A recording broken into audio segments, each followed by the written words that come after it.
Zatrzymali typa za zwykłe wykroczenie drogowe, przeszukali jego auto, znaleźli w środku narkotyki, więc go aresztowali. Ale to, co znaleźli w jego domu, to jest istny horror. Okej, zaczynamy.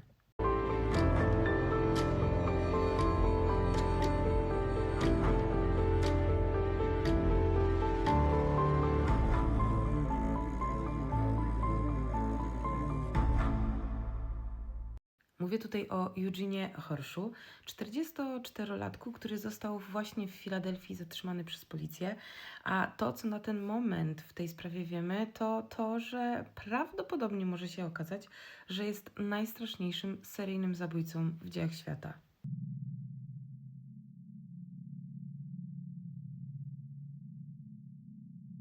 Wszystko zaczęło się dokładnie 19 czerwca 2026 roku, kiedy jadąc swoim BMW został zatrzymany za wykroczenie drogowe. Wylegitymowano go i okazało się, że był to właśnie 44-letni Eugene Horsch. Obok niego siedziała kobieta, która również przedstawiła dokumenty i zgodnie z tymi dokumentami miała nazywać się, już Wam mówię, Blair Tonzelli. Jednak szybko okazało się, że kobieta z dokumentów zaginęła w 2023 roku, więc to już był pierwszy sygnał, że należy się przyjrzeć tej sprawie. No ale przeszukano samochód i okazało się, że były tam narkotyki, więc zatrzymano parę. Podejrzenia co do tożsamości pasażerki oraz sam fakt, że mężczyzna posiadał nielegalne substancje spowodowały, że wystawiono nakaz przeszukania jego domu przy West 2 Avenue w Filadelfii. Słuchajcie, jak policja już tam weszła, to tam była normalnie bonanza. Tam było wszystko. Nielegalna broń, narkotyki, pole marihuany, słuchajcie, mnóstwo sprzętu elektronicznego, który został zabrany do przeanalizowania. No, cudawianki, no wszystko. No i dobra, wiecie, policja myślała, że mają do czynienia z jakimś może gangusem, może z jakimś psycholem, czy no coś ewidentnie jest na rzeczy. No ale w pewnym momencie natrafiono na coś, co zmroziło wszystkich, bo odkryto około 10 tysięcy materiałów w formie papierowej przedstawiających przerażające sceny.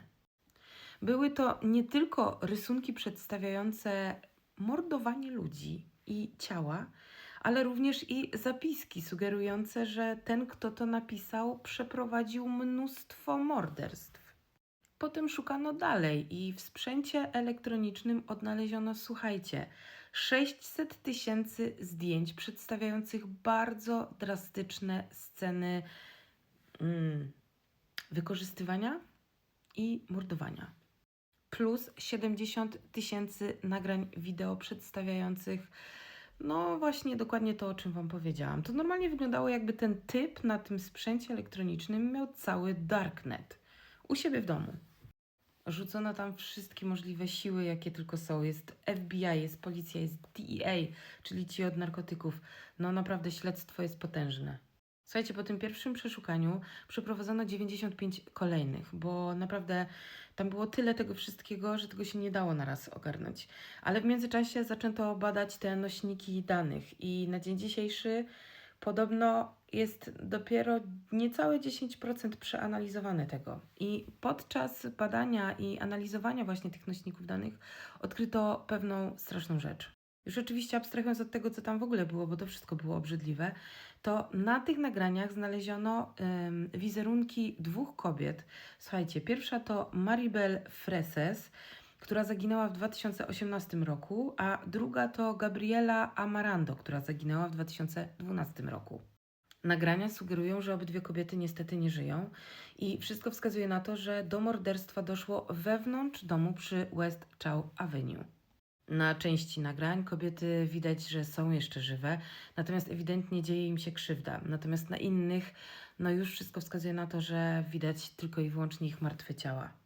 I choć teoretycznie to wszystko jest bardzo jasnym dowodem na to, że prawdopodobnie odpowiedzialnych za ich śmierć jest Eugene, to patolog sądowy twierdzi, że niestety nie mając możliwości zbadania ciał, nie jest w stanie wystawić aktu zgonu oraz stwierdzić w 100%, że kobiety nie żyją.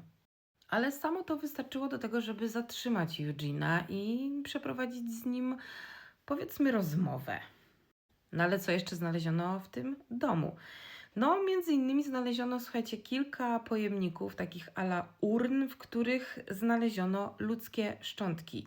Na ten moment jeszcze nadal nie wiemy, co powiedziała analiza. Czy szczątki należały może do zaginionych kobiet, które widać było na nagraniach, a może to zupełnie inne ofiary? W piwnicy znaleziono również mnóstwo różnych chemikaliów, które mogły być używane do produkowania innego rodzaju narkotyków, ale mogły one również być używane do rozpuszczania zwłok. A co stało obok? Wielka 200-litrowa beczka. Oczywiście w tym kierunku również prowadzona jest analiza i śledztwo, żeby stwierdzić, czy może w ten sposób właśnie pozbywał się ciał. Bo no nie wiadomo, czy on mordował te kobiety, czy on je wszystkie zamordował, czy to są po prostu tylko, wiecie, nagrania i informacje zdobyte z internetu, bo to go po prostu kręciło. Ciężko stwierdzić, ale na ten moment nie ma żadnych ciał, aby potwierdzić, że on był odpowiedzialny za jakiekolwiek zabójstwo. Jedyne co to właśnie te nagrania i zapiski i rysunki.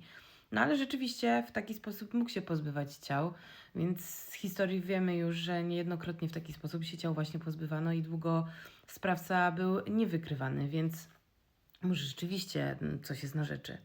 Słuchajcie, ta sprawa jest tak niesamowita i jest tak dużo jeszcze wątków, o których w tym momencie jeszcze Wam nie opowiedziałam, że ja się jeszcze będę jej przyglądała, bo się tak w nią po prostu wgryzłam, że nie wiem, muszę jeszcze to przemyśleć, czy będę nagrywała Wam kolejne odcinki tutaj, i czy po prostu stworzę z tego cały podcast, bo tego jest tyle, słuchajcie, że oprócz tych 2 kobiet, które zostały zidentyfikowane na nagraniach, jest jeszcze, są 2 pozostałe, które są bardzo, bardzo ciekawym wątkiem.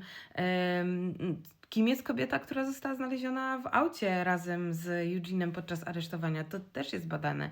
Na ten moment, z tego co widzę, to nie postawiono mu jeszcze żadnych zarzutów o zabójstwo. Postawiono mu szereg innych zarzutów i jest rzeczywiście on w tym momencie aresztowany, a śledztwo prowadzone jest na poziomie federalnym, więc to jest bardzo skomplikowana sprawa. Słuchajcie, nie wiem jak Wy, nie wiem czy w ogóle słyszeliście o tym, ja to przypadkiem w ogóle trafiłam.